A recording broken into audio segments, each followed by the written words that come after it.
সুশান্ত, সজল, পল্লব ভট্টাচার্য এবং কস্তুরী। আর কিছুক্ষণ অপেক্ষা করবো আমি।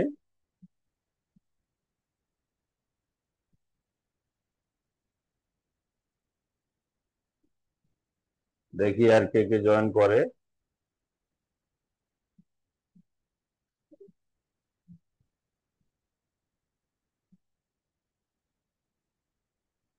সজল, ভালো আছো?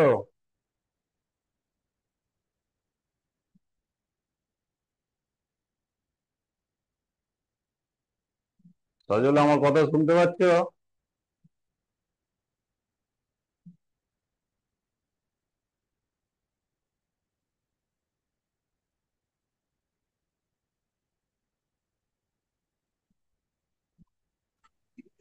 জয় শ্রীনাথ। আমার কথা শোনা যাচ্ছে তো, সুশান্ত? একদম। গৌরহরি পাত্র, ভালো আছেন? অনেকদিন পর।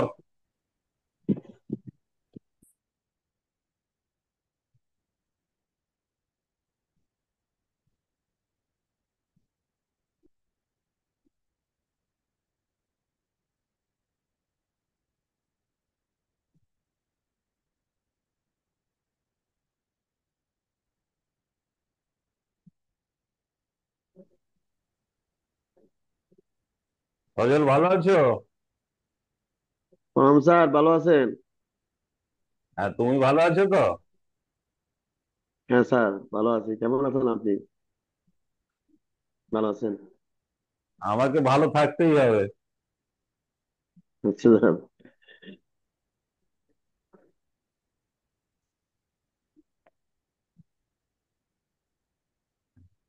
কৌস্তব, কেমন আছো? ভালো আছো?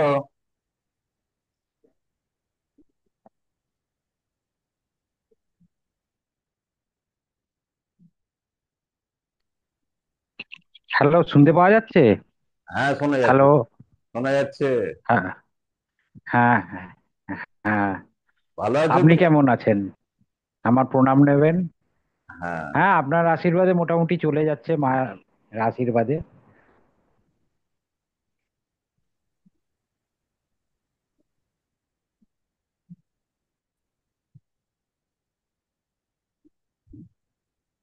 আমি স্যার আজকে সুস্থ হয়েছি স্যার। 3 দিন অসুস্থ ছিলাম, আচ্ছা। ডিউটিতে যাই নাই। আজকে মাত্র সুস্থ হইলাম স্যার, এতদিন অসুস্থ ছিলাম স্যার। আচ্ছা।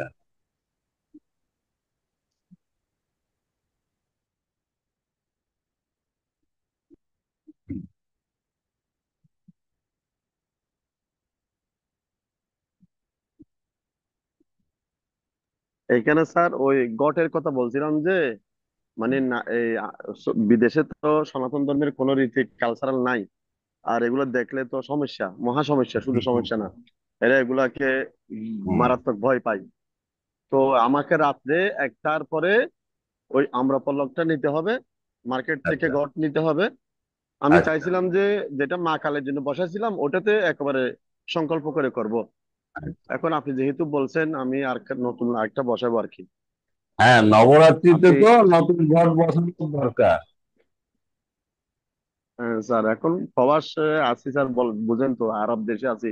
দুবাই হলে সমস্যা হইতো না, সৌদি আরবে তো এগুলো মারাত্মক, কিচ্ছু তো আচ্ছা। পাওয়া যায় না। হুম। এখানে এখনো মন্দির হয় নাই তো, হুম। আমাদেরকে এখনো স্বাধীনতাটা দেওয়া হয় নাই। তো হুম। কি করব? তো করব, সমস্যা নেই, একটু রাত্রে হবে আর কি। রাত্রে ঠিক আছে। 2টার দিকে করতে পারবো যে। ঠিক আছে, কোনো অসুবিধা নেই।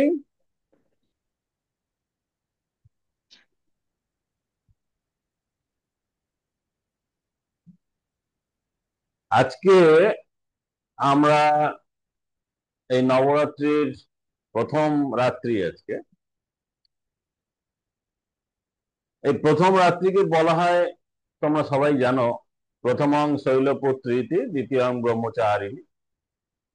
তো প্রথমেই আমরা আজকে যে আরাধনা করব শৈলপুত্র। তো এই যে প্রথম শৈলপুত্রী, এটা আমাদের যোগ বা যোগতন্ত্র তন্ত্রের দুটো মূল পার্ট আছে। একটা হচ্ছে বাহ্যিক, সমস্ত কিছুই বাহ্যিক, এবং সেটাই সব থেকে বেশি, প্রায় বলতে গেলে 90% হচ্ছে বাহ্যিক ক্রিয়াকাণ্ড, সমস্ত বাহ্যিক। আর 10% একটা পার্ট আছে যেটা সম্পূর্ণ আভ্যন্তরীণ বা অন্তর্জগতের সাধনা, এবং সেটাই হচ্ছে যোগ সাধনার সঙ্গে একেবারে এক, অনেকটাই মিল আছে, বা একেবারেই এক বলতে পারো, 100% মিল আছে। তো এই যে বললাম 10% যোগের সঙ্গে মিল আছে, এটা কোথায় পাওয়া যায়, কোন শাস্ত্রে? তোমরা নাম শুনেছো নিশ্চয়ই, দক্ষিণামূর্তি সংহিতা। দক্ষিণামূর্তি সংহিতা এইটা হচ্ছে তন্ত্রের একটা বিশাল বড় পার্ট, যেটা অনেকেই জানে না। আর তন্ত্র সাধনা যারা করে বা করেন, তারা যদি কখনো এই পার্টটাকে বাদ দিয়ে যায়, বেশিরভাগ তো বাদ দিয়ে যায়, কিন্তু এই পার্টটাকে যদি বাদ দিয়ে যাওয়া হয় তাহলে কিন্তু সম্পূর্ণ হবে না, অসম্পূর্ণ থেকে যাবে। এবং বাহ্যিক সাধনার একটাই উদ্দেশ্য, যাতে বাহ্যিক বিষয়বস্তু থেকে আমরা অন্তর্জগতে প্রবেশ করতে পারি। তো আমরা শুরু করি আজকে, দেরি করব না। যারা জয়েন করার মোটামুটি জয়েন করে নিয়েছে, এরপরে যারা করবে করবে, আমরা টাইম নষ্ট করব না। প্রথমেই বলি, এখানে দেখো আমি স্ক্রিনে দিয়েছি আসন সিদ্ধি। এটা অনেকে হয়তো ভাববে, যারা পুজো টুজো করে আর কি, তাও তন্ত্রের পুজো বা বৈদিক মতে পুজো যারা করেন, তারা ভাববেন হয়তো যে আসন সিদ্ধি আবার কি, আসন শুদ্ধি, অর্থাৎ আসনকে পূজা করে শুদ্ধি করতে হবে। তা নয়, এখানে যে আলোচনাটা আমি করছি, এটা হচ্ছে প্রথমং শৈলপুত্রী ইতি, অর্থাৎ প্রথম আমরা যে সাধনা শুরু করার প্রথমে যেটা করব, নবরাত্রি সাধনা, সেই নবরাত্রি সাধনার প্রথম যে সাধনা, সেটা হচ্ছে আসন সিদ্ধি। আসন সিদ্ধি যদি না হয়, তাহলে কিন্তু পরবর্তী আর কোনো সিদ্ধি হবে না, অর্থাৎ পুরো পূজাটাই কিন্তু পণ্ড হয়ে যাবে। তো সেটা কিরকম সিদ্ধি? আসন সিদ্ধি, আসন সিদ্ধি হলো এই, আমি যে সাধনার কথা বলছি,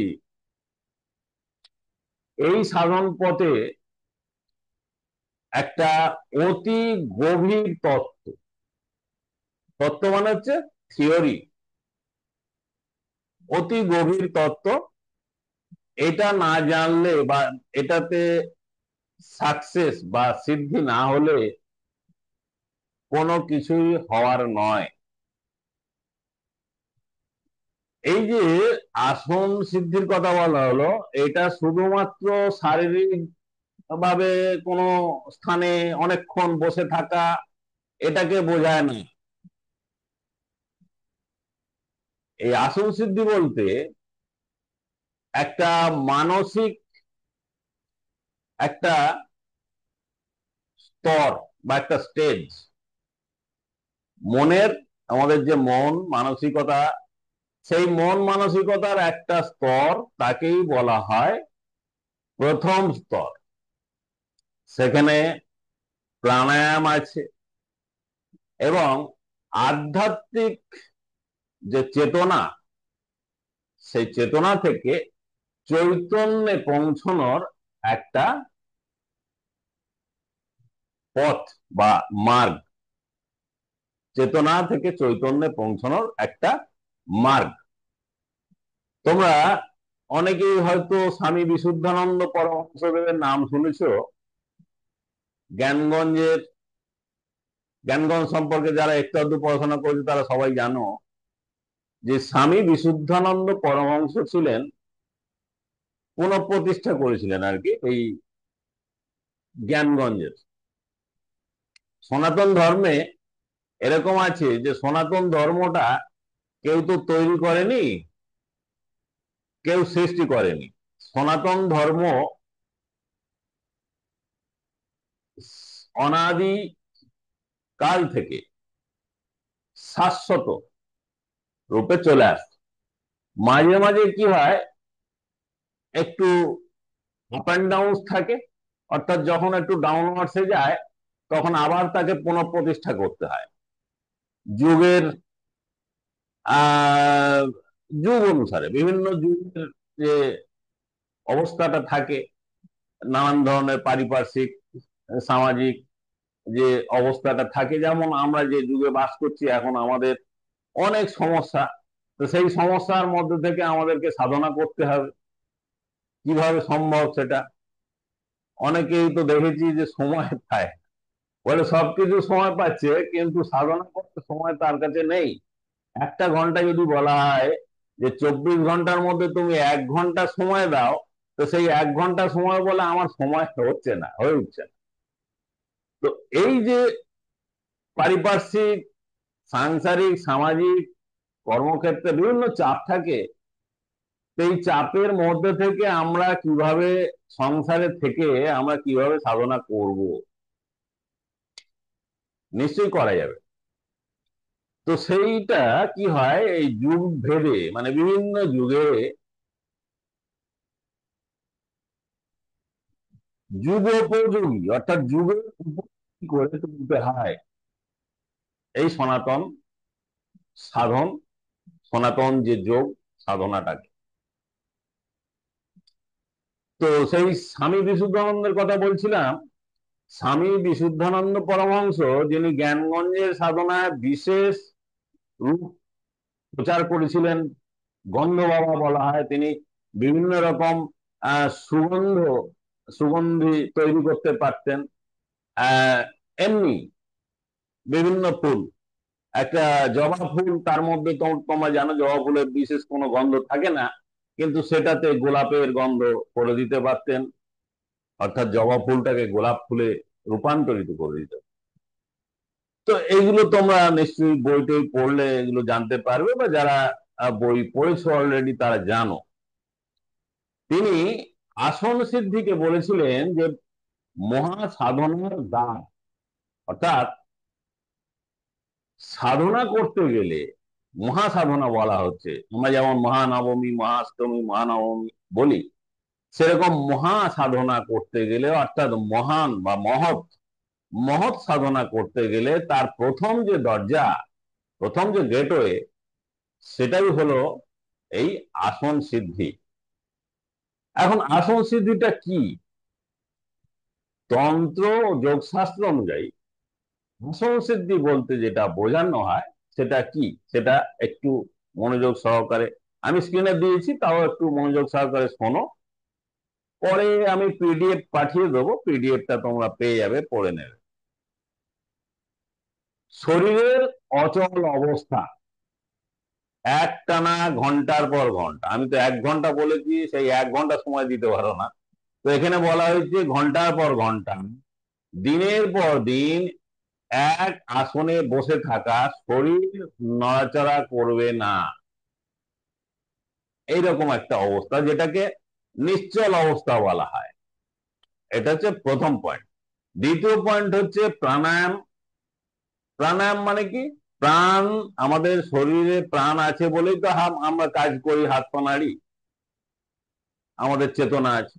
তো সেই প্রাণ শক্তির নিয়ন্ত্রণ করাকেই বলা হয় প্রাণায়াম, যেটা বিশেষ করে আমরা শ্বাস প্রশ্বাসকে নিয়ন্ত্রণ করে প্রাণকে নিয়ন্ত্রণ করতে চাই। অর্থাৎ শ্বাস প্রশ্বাস নিয়ন্ত্রণ করা মানে কিন্তু প্রাণ নয়, প্রাণের যে বহিঃপ্রকাশ, সেই প্রাণের বহিঃপ্রকাশটাই হচ্ছে আমাদের ফুসফুস, আমাদের হার্ট, এইগুলো। এবং প্রাণের ধর্ম কি সেটাও বলে দিই, এটা এখানে লেখা নেই, আমি বলে দিচ্ছি, একটু মনে রাখবে। প্রাণের ধর্ম হচ্ছে সংকোচন এবং প্রসারণ। এটা দেখবে হৃৎপিণ্ডে হয়, হৃৎপিণ্ড সংকুচিত হচ্ছে, প্রসারিত। আমাদের ফুসফুসও হয়, ফুসফুসেও তাই। সংকুচিত হয়, প্রসারিত হয়। অর্থাৎ যখন শ্বাস গ্রহণ করি আমরা তখন প্রসারিত হয়, আর যখন আমরা নিঃশ্বাস ত্যাগ করি তখন এটা সংকুচিত হয়। এই যে চেতনা, এই চেতনা মানে প্রাণায়াম নিয়ন্ত্রণ দ্বারা, মানে প্রাণের নিয়ন্ত্রণ দ্বারা আমাদের যে চেতনা অর্থাৎ পঞ্চ ইন্দ্রিয়গ্রাহ্য যে চেতনা, সেই চেতনাটাকে প্রথমে আমাদের অন্তর্মুখী করতে হবে। এটাই হচ্ছে আসন, আসন সিদ্ধি। তো তোমরা যারা পূজা টুজা করো তারা জানো যে আসনে বসলে আমরা একটা আসন মন্ত্র বলি। আসন মন্ত্রস্য মেরু পৃষ্ঠ ঋষি সুতলং ছন্দ কূর্ম দেবতা আসন উপবেশনে বিনিয়োগ। এই যে বলা হলো, এতে কূর্ম দেবতা বলা হলো। কি কূর্ম মানে তোমরা সবাই জানো কচ্ছপ, আমরা যেটা চলতি ভাষায় কচ্ছপ বলি। তো এই কূর্ম দেখবে হাত পা মিলিয়ে 4টে আর মাথাটা নিয়ে 5টা। তো যখন বিপদ দেখে তখন কি করে, এই মাথা এবং হাত পা সমস্ত কিন্তু ঢুকিয়ে নেয়, গুটিয়ে নেয়, গুটিয়ে সুরক্ষিত করে নেয়। এবং যে বডিটা, সেই বডিটা খুব সুরক্ষিত, আমাদের মাথা স্কালের মতন একদম সুরক্ষিত।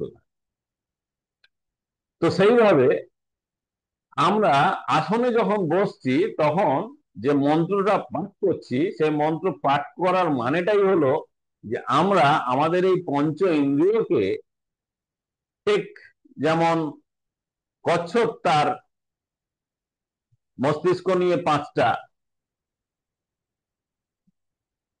হাত পা এবং দুটো হাত দুটো পা এবং মস্তিষ্ক নিয়ে যে 5টা, এই 5টা অঙ্গকে যেমন ঢুকিয়ে নিতে পারে, অর্থাৎ ভিতর দিকে ঢুকিয়ে নিতে পারে, ঠিক সেইরূপ আমরাও আমাদের যে পঞ্চ ইন্দ্রিয়গ্রাহ্য যে জগৎ অর্থাৎ চক্ষু কর্ণ নাসিকা জিহ্বা ত্বক দিয়ে আমরা যেগুলো অনুভব করছি, বাইরে থেকে যেগুলো আসছে, তো সেইগুলোকে আমরা গুটিয়ে নেব ভিতরে, অর্থাৎ অন্তর্মুখী করতে হবে। এটা দ্বিতীয় পয়েন্ট গেল। এবার তৃতীয় পয়েন্ট, থার্ড পয়েন্ট কি? মনের একাগ্রতা। মনকে কনসেন্ট্রেট করতে হবে, কনসেন্ট্রেশন মানে মনের কনসেন্ট্রেশন আসতে হবে, একাগ্রতা আসতে হবে। এটা একটা বিশাল বড় একটা পয়েন্ট, খুব গুরুত্বপূর্ণ পয়েন্ট। এটাতে কি বলা হচ্ছে? এইটাতে মনের একাগ্রতা মানে চিত্ত বৃত্তির নিরোধ। পাতঞ্জল যোগ সূত্রে, পাতঞ্জল যোগ দর্শন বলে যেটা আছে, সেখানে সমাধিপাদে লেখা হয়েছে, অর্থাৎ একটা শ্লোক আছে, সেই শ্লোকটা এখানে দেওয়া আছে, যোগশ্চিত্ত বৃত্তি নিরোধ। অর্থাৎ যোগ হলো চিত্ত বৃত্তিকে নিরোধ করা, অর্থাৎ তাকে রোধ করা। এই চিত্ত বৃত্তিকে নিরোধ বা রোধ করতে পারলেই কিন্তু সেটাকেই বলা হবে যোগ, আর না পারলে সেটা যোগ না। লাফালাফি খোল কর্তন নিয়ে লাফালাফি করলে সেটা যোগ করা হয় না। বোঝা গেল? চিত্তের বৃত্তি সকলকে রুদ্ধ করা বা নিরোধ করার নাম যোগ, মনে রাখবে। এবারে চতুর্থ পয়েন্ট, আধ্যাত্মিক ভিত্তি স্থাপন।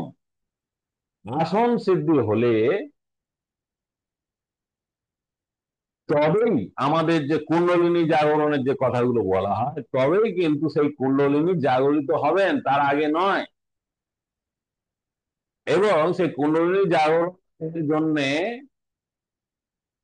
প্রথম যেটা দরকার সেটা হচ্ছে মূলাধার পদ্ম, অর্থাৎ ত্রিকাস্থি দেশ।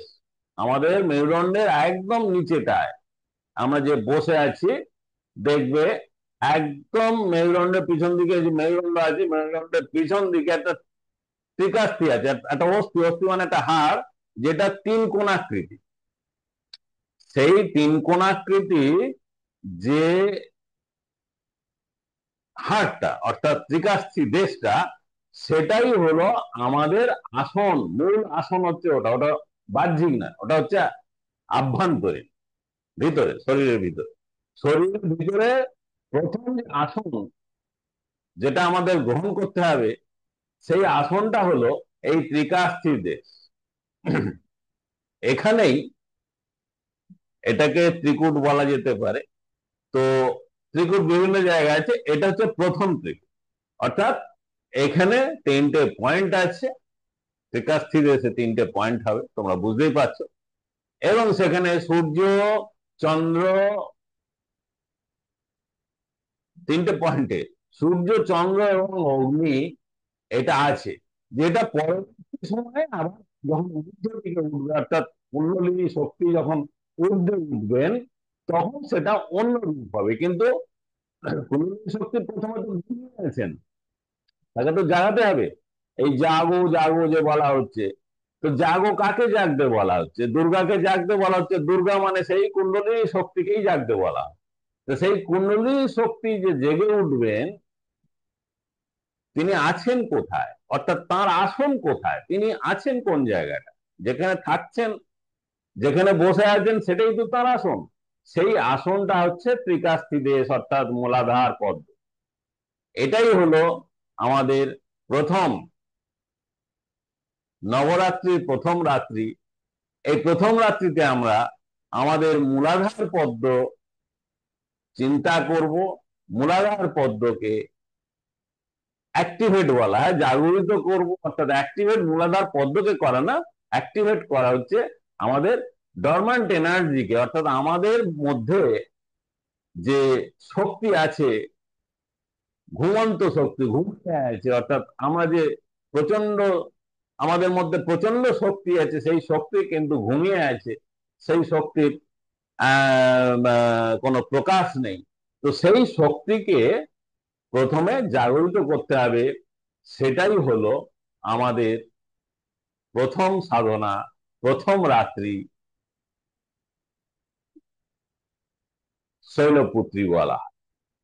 এরপরে আমরা আসছি পরের স্লাইডে। পরের স্লাইডে বলা হচ্ছে আসন শুধুমাত্র শারীরিক না, এটা কিন্তু চেতনা থেকে চৈতন্যে উত্তরণের আসন। অর্থাৎ চেতনা থেকে চৈতন্যে উত্তরণ করার জন্য, প্রথমেই বলেছি আমি, এইটাকেই কিন্তু আমরা আসন বা বেসমেন্ট রূপে ব্যবহার করছি। বেস, একটা বাড়ি তৈরি করতে গেলেও তার কিন্তু একটা ভিত ভিত ভিত্তিপ্রস্তর থাকতে হয়, ভিত থাকতে হয়।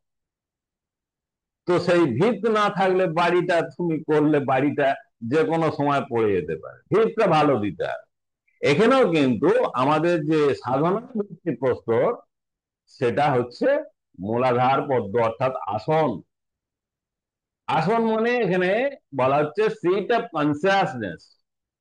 আমাদের যে চৈতন্য, সেই চৈতন্যটা যেখানে বসে আছে, সিট অফ কনসিয়াসনেস, তাকে বলা হয়। চেতনা কোথায় প্রতিষ্ঠিত হচ্ছে? চেতনা থেকে চৈতন্যে প্রতিষ্ঠিত হচ্ছে। ঠিক আছে। তন্ত্রে তিন ধরনের আসনের কথা বলা হয়। এক হচ্ছে শারীরিক আসন, যেমন পদ্মাসন, সিদ্ধাসন, বজ্রাসন, যেটা তোমরা এই হঠ যোগে পাবে। এরপরে 2 নম্বর হচ্ছে তাত্ত্বিক আসন, মানে থিওরিটিক্যাল। যেমন হচ্ছে যেটা আমি বললাম, মূলাধার আসন, চেতনা প্রতিষ্ঠা হচ্ছে সেখানে, আজ্ঞা চক্রে পর্যন্ত সেটা তোলা হচ্ছে, আজ্ঞা চক্রকে ভেদ করা হচ্ছে। তার মানে দ্বিতীয় যে আসন, দ্বিতীয় যে পয়েন্ট, দ্বিতীয় আসন, সেটাকে বলা হলো মূলাধার, যেখানে চেতনা ঘুমন্ত অবস্থায় আছে, মানে চৈতন্য ঘুমন্ত অবস্থায় আছে। এরপরে 3 নম্বর যে আসন, সেটাকে বলা হচ্ছে দেবীর আসন। যেমন নবমুন্ডি আসন, পঞ্চমুন্ডি আসন, যারা তন্ত্র সাধনা করো করো বা করছো, বা বই টই পড়েছো তন্ত্র সম্পর্কে জানো, তো তারা এটা জানবে, সবাই তারা জানবে যে পঞ্চমুন্ডি আসনটা কিন্তু ইন জেনারেল সবাই জানে, কিন্তু নবমুন্ডি আসনের কথা অনেকে জানে না, আবার কেউ কেউ হয়তো জানে। যেখানে 5 বা 9টি মুন্ড বা গুণ বা ভাবকে জয় করে চেতনার আসন স্থাপন করা হয়, সেটাই হচ্ছে পঞ্চমুন্ডি আসন বা নবমুন্ডি আসন। তা আমরা নবরাত্রি যখন করব, নিশ্চয়ই আমরা পঞ্চমুণ্ডী আসন করবো না, নবমুণ্ডী আসন করবো। ঠিক আছে, মনে রাখবে। নবমুণ্ডী আসনের অর্থ হলো 9টি মানসিক তত্ত্ব বা গুণকে জয় করে আত্মাকে অপরিবর্তনীয় ভাবে স্থিত করা, বসানো। এটি গভীর যোগ তান্ত্রিক তপস্যা, এটাই হচ্ছে আসল সাধনা। আমাদের সাধনাটা তো এই এখন পরিণত হয়েছে। এই বড় বড় যারা পূজা কমিটি, তারা বিজনেস করছে, আর আমরা তাদের ফাঁদে পড়ছি। সেখানে গিয়ে হইচই করে শরীর নষ্ট, সাধনা নষ্ট, সমস্ত কিছু নষ্ট করছে। তাতেই আনন্দ, উৎসবেই আনন্দ হচ্ছে। এরপরে তৃতীয় স্লাইডে চলে গেলাম। তৃতীয় স্লাইডে আসন সিদ্ধি জ্ঞানগঞ্জ সাধনা। জ্ঞানগঞ্জের যে সাধনা, সেই সাধনায় আসন সিদ্ধিকে বলা হয়েছে খুবই গুরুত্বপূর্ণ, ভেরি ইম্পর্টেন্ট, খুবই গুরুত্বপূর্ণ। জ্ঞানগঞ্জের সাধনার মূল ভিত্তি অন্তর্মুখী সাধনা বা অন্তর্মুখী স্থিতি, অন্তঃস্থিতি যাকে বলা হয়, যেখানে চিন্তা, ভাবনা, রাগ, ভয়, কামনা ইত্যাদি কিচ্ছুই থাকবে না। বোঝা গেল? আসন সিদ্ধি ছাড়া মন অস্থির থাকবে, অর্থাৎ আসন সিদ্ধি যদি কোনো সাধকের না হয়, তার মন অস্থির থাকবে, চঞ্চল থাকবে, প্রাণ চলাচল বিশৃঙ্খল হবে, অর্থাৎ তার শরীরে শ্বাস প্রশ্বাস রিদমিক হবে না, তার বিভিন্ন শরীরের বিভিন্ন রোগ হবে, মানসিক ভাবে, শারীরিক ভাবে রোগগ্রস্ত থাকবে, সূক্ষ্ম জগতে তার পক্ষে সম্ভব হবে না, এবং সর্বশেষ সর্বোপরি মহাশক্তির অধিষ্ঠানও হবে না। বোঝা গেল? বিশুদ্ধানন্দ অর্থাৎ বিশুদ্ধানন্দজি তাই স্পষ্ট ভাবে বলেছিলেন যে আসন সিদ্ধি না হলে ধ্যান কখনোই স্থায়ী বা স্থির হবে না। অর্থাৎ আমরা, তোমরাও পড়েছো অনেক সময়, বা আমরা বলি, তোমরা শুনেছো যে স্থির পদ, বিষ্ণুর স্থির পদ বা পাদুকা, স্থির পাদুকা কথাগুলো ব্যবহার করা হয়, এরকম টার্ম বলা হয় যোগ এবং তন্ত্রে। তো এই যে স্থির পদ লাভ, এটা কখনোই হবে না আসন সিদ্ধি যদি না হয়। তাহলে এটা খুবই ইম্পর্টেন্ট। জ্ঞানগঞ্জের আসন সিদ্ধি মানে হলো কি, আবার সংক্ষেপে বলে দেওয়া হচ্ছে, এতক্ষণ বলেছি আবার বলছি, সংক্ষেপে বলা হলো এক লাইনে, একটি নির্দিষ্ট ত্রিকোণ স্থানে, অর্থাৎ আসনটা কিন্তু ত্রিকোণাকৃতি, চতুষ্কোণ, একটি নির্দিষ্ট ত্রিকোণ স্থানে চেতনাকে প্রতিষ্ঠিত করে, অর্থাৎ প্রতিষ্ঠা করে সর্বতত্ত্ব, কতগুলো তত্ত্ব তোমরা জানো, পৃথ্বীতত্ত্ব, জলতত্ত্ব, অগ্নিতত্ত্ব, এরকম 5টা তত্ত্ব আছে। 5টা তত্ত্বের ঊর্ধ্ব একটা তত্ত্ব আছে। তো যাই হোক, মোটামুটি 5টা তত্ত্ব জানো। তো এই 5টা তত্ত্ব, এইগুলোকেই বলা হয়েছে সর্বতত্ত্ব। সর্বতত্ত্বের সঙ্গে সংযুক্ত করা, অর্থাৎ এই যে ত্রিকোণ আসন, সেটার মধ্যে চেতনাকে প্রতিষ্ঠিত করতে হবে, এবং এই যে পঞ্চতত্ত্ব, অর্থাৎ সর্বতত্ত্ব মানে পঞ্চতত্ত্ব মিল যেটা হচ্ছে, সেই পঞ্চতত্ত্বকে সংযুক্ত করতে হবে। আজকে প্রথম দিন, আজকে আসন সিদ্ধির কথাটাই বেশি করে আলোচনা হবে। এর পরের দিন যখন আবার হবে, তখন পরের দ্বিতীয় স্টেজ, তৃতীয় স্টেজ, এগুলো যখন আলোচনা হবে, তোমরা দেখতে পাবে যে প্রকৃত শক্তির আরাধনা বা দুর্গার আরাধনা কাকে বলে। দুর্গার আরাধনা কোনো উৎসব নয়। এইটা একটুখানি বলে আমি শেষ করব। আর 7 মিনিট দেখাচ্ছে, 7 মিনিট 27 সেকেন্ড আছে। শ্বাস প্রশ্বাস গতির বিচ্ছেদ প্রাণায়াম, অর্থাৎ শ্বাস প্রশ্বাসের গতি, যে স্বাভাবিক গতি, তার মধ্যে ছেদ আনতে পারে, সেটাকেই বলা হবে প্রাণায়াম। অর্থাৎ এবারে বলা হলো প্রাণায়াম কাকে বলে। প্রাণায়াম হচ্ছে শ্বাস প্রশ্বাসের মধ্যে যে শ্বাস প্রশ্বাস রূপী যে গতিটা আমাদের মধ্যে চলছে, সেটা মধ্যে একটা ছেদ আনতে হবে, অর্থাৎ একটা সামান্য কাটিং, নিঃশ্বাস প্রশ্বাসের মধ্যে একটা সামান্য কাটিং নিয়ে আসতে, একটা ছেদ নিয়ে আসতে। এই ছেদ করতে পারলেই কিন্তু প্রাণায়াম করা হবে। তাহলে কি হচ্ছে, সাধকের নিঃশ্বাস প্রশ্বাসের যে স্বাভাবিক গতি, তার মধ্যে সময়ের একটু ছেদ, টাইম, টাইমের একটু ছেদ করতে পারলেই প্রাণায়াম সম্পন্ন করা সহজ হয়ে যাবে। এবং শরীরস্থ যে শরীরের মধ্যে যে জীবনী শক্তি, সেটা নিজের অধীনে অর্থাৎ আয়ত্তে চলে আসবে, এবং সেটাকেই বলা হবে প্রাণায়াম। প্রাণ অর্থ হলো কি, প্রাণ অর্থ হলো জাগতিক শক্তি সকল। প্রাণের ধর্ম কি আগেই বলেছি, আবার এখানে বলে দিচ্ছি, সংকোচন এবং প্রসারণ। প্রাণায়ামের উপকারিতা গুলো নিচে দেওয়া হলো। এবার প্রাণায়াম করলে তার কি কি ফল লাভ হবে, অর্থাৎ অনেকেই বলবে কেন করব, কি লাভ, প্রাণায়াম করে আমার লাভ কি হবে।